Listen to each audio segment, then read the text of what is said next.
নমস্কার বন্ধুরা, রসনা আর test of হোমে আপনাদের স্বাগত। আশা করি সকলে ভালো আছেন। শীতকাল যখন কেক তো খেতেই হবে, আর সেই কেক যদি বাড়িতে বানানো কেক হয় তাহলে তার কোনো কথাই নেই। আমার আজকের রেসিপি ফ্রুট কেক। প্রথমে একটা বোলে আমি কিছুটা পরিমাণে টুটি ফুটি নিয়ে নিচ্ছি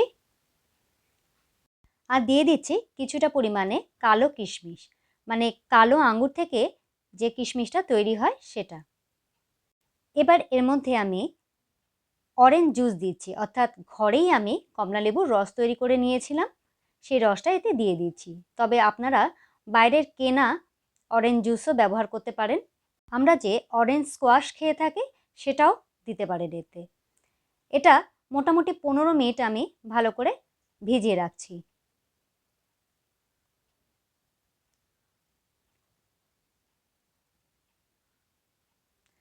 এবার আমি কেকের ব্যাটারটা তৈরি করছি। এখানে আমি হ্যান্ড বিটার দিয়েই কেকের ব্যাটারটা তৈরি করব। তবে আপনাদের কাছে যদি ইলেকট্রিক বিটার থাকে তবে আপনারা সেটা ব্যবহার করতে পারেন। তবে সবার কাছে তো সেই ইলেকট্রিক বিটার থাকে না, তাই আমি এটা হ্যান্ড বিটার দিয়ে আজকে দেখাচ্ছি। এই কাপ মেপেই আমি সমস্ত উপকরণগুলো দেব। এইবার ওই কাপেরই হাফ কাপের থেকে একটু কম চিনি আমি গ্রাইন্ডারে গুঁড়ো করে নিয়েছি, সেটা দিয়ে দিচ্ছি। 100 গ্রাম বাটারের অর্ধেকের বেশি পরিমাণে বাটার আমি এখানে দিয়েছি। বাটারের পরিবর্তে এখানে সাদা তেলও ব্যবহার করা যেতে পারে। সাদা তেলটা হাফ কাপ দিতে হবে। আর বাটারটা যেন অবশ্যই নর্মাল টেম্পারেচারে রাখা হয়। এবার ভালো করে বিট করে নিচ্ছি। খুব ভালো করে সময় ধরে বিট করতে হবে যাতে একটুও লাম্পস না থাকে, একদম স্মুথ একটা পেস্ট তৈরি হয়। যেহেতু ইলেকট্রিক বিটার আমি এখানে ব্যবহার করছি না, হাতেই করছি, সেহেতু একটু তো পরিশ্রম হবেই। তবে ভালো কিছু জিনিস খেতে গেলে তো একটু পরিশ্রম করতেই হয়, তাই না বলুন? আপনারা কিন্তু এই হ্যান্ড বিটারের পরিবর্তে যদি ছোট সাইজের কোনো হাতা থেকে থাকে সেটা দিয়ে করলেও কিন্তু খুব ভালোভাবে এটা স্মুথ একটা পেস্ট তৈরি হবে। এই বিটারে একটাই সমস্যা, ভেতরে ভেতরে ঢুকে যাবে, তবে এই বারবার ঝাঁকিয়ে ঝাঁকিয়ে নিতে হবে। খুব ভালো মতো স্মুথ একটা পেস্ট তৈরি হয়ে গেছে, কিন্তু আমি 10 মিনিট বিট করেছি।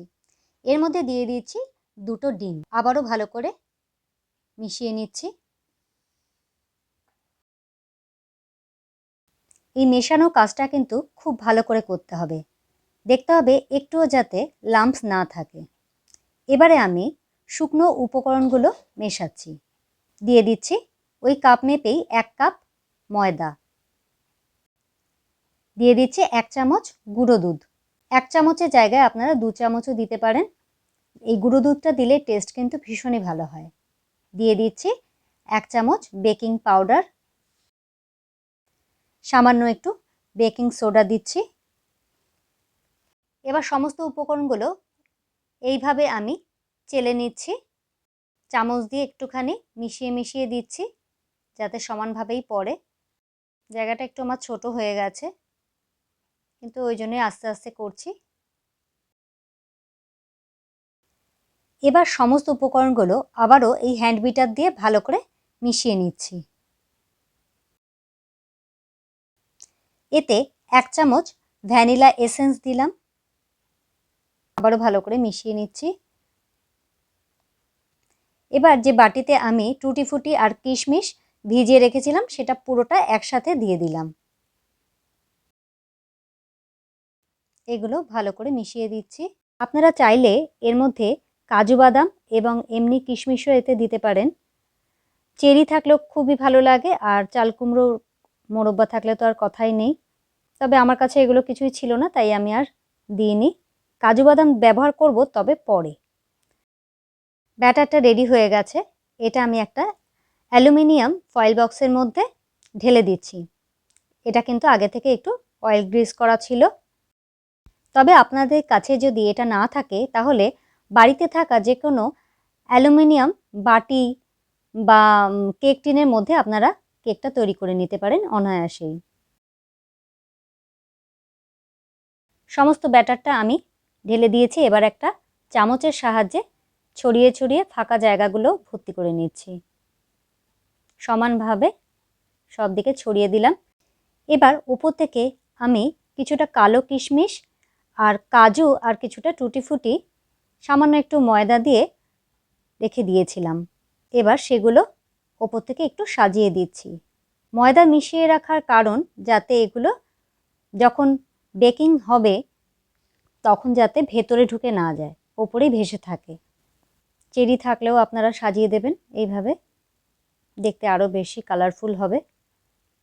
পাশ থেকে আমার ছোটো মেয়ে বারবার কিন্তু বলে যাচ্ছে, মা আরেকটু কালো কিশমিশ দাও, আরেকটু কালো কিশমিশ দাও, কিন্তু উপরটা বেশি কালো কালো হয়ে যাবে সেই ভয়ে আমি আর দিলাম না, কিন্তু পরে ভাবছিলাম দিলেই ভালো হতো। আজকে কিন্তু আমি কড়াইতে কেকটা বানাবো।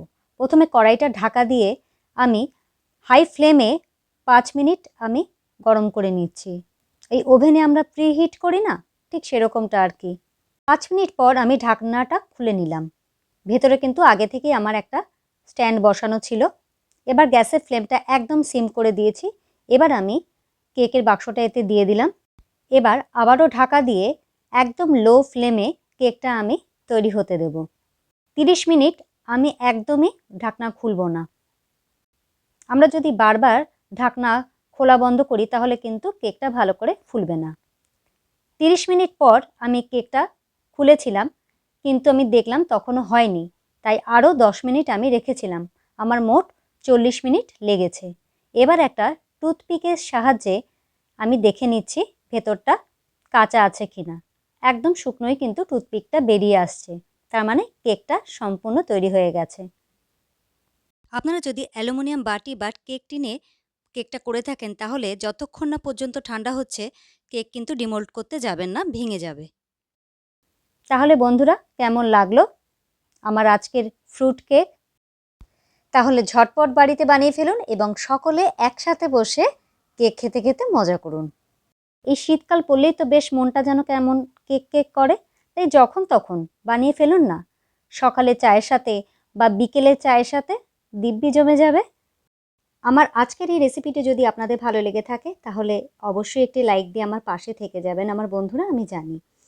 আর আমার নতুন বন্ধুদের উদ্দেশ্যে বলছি, আপনাদের যদি আমার এই চ্যানেলটি ভিজিট করে ভালো লেগে থাকে তাহলে অবশ্যই একটা সাবস্ক্রাইব করে আমার বন্ধু হয়ে যাবেন। আর পাশে থাকা বেল আইকনটি অবশ্যই প্রেস করে দেবেন যাতে যখনই আমি কোনো নতুন ভিডিও আপলোড করব আপনাদের কাছে সেটা আগে পৌঁছায়। খুব ভালো থাকুন, সুস্থ থাকুন। আজ তাহলে যাই, আবারও দেখা হবে অন্য কোনো ভিডিওতে।